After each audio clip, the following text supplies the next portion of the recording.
Kao reper El Bahati ima 2 porina, a kao čokolatijer Steve Kahlina nekoliko nagrada stručne organizacije u Londonu koja se bavi promicanjem finih čokolada. Dobili smo dosta nagrada vani, ne znam kako.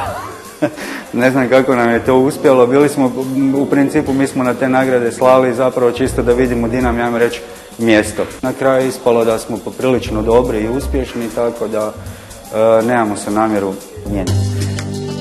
I to je bila i više nego dovoljna referenca da ga Ružica Božić-Cerovac i njezin suprug angažiraju da pomogne oko izgradnje muzeja čokolade, koji je ovaj tjedan otvoren u Zagrebu i nudi sve što se o čokoladi može znati.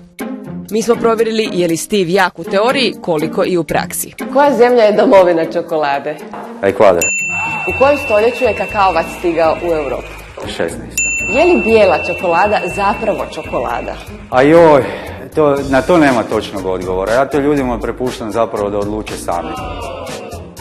Ima udio kakao dijelova u obliku kakao maslaca. Na koliko stupnjeva se čokolada počinje topiti?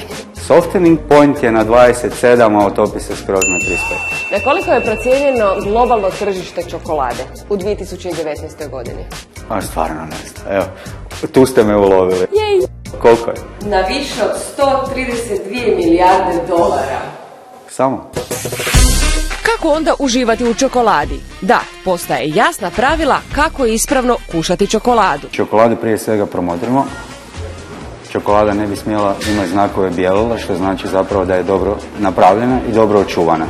Čokoladu prelomimo, mora imati jasan znak pucanja. Izvoliš. I pomirišiš, protrgaš malo. Osjetiš već nekakve arome u nosu se osjete. Staviš ju na jezik, ne grizeš, nego pustiš da se topi. Ono što je čvrsto u čokoladi, što je daje čvrstoću je kakao maslac, unutar kojeg su disperzirane suhe čestice kakao od kojih dobijamo zapravo aromu. Ako ih progutamo, progutali smo okus. Nismo dobili nikakvu vrijednost. Ako pustimo da se topi, ti okusi će se razvijati. Steve bi o čokoladi mogao danima, a nama je ipak vrijeme ograničeno. To vrijedi samo za pričanje, ne i za kušanje.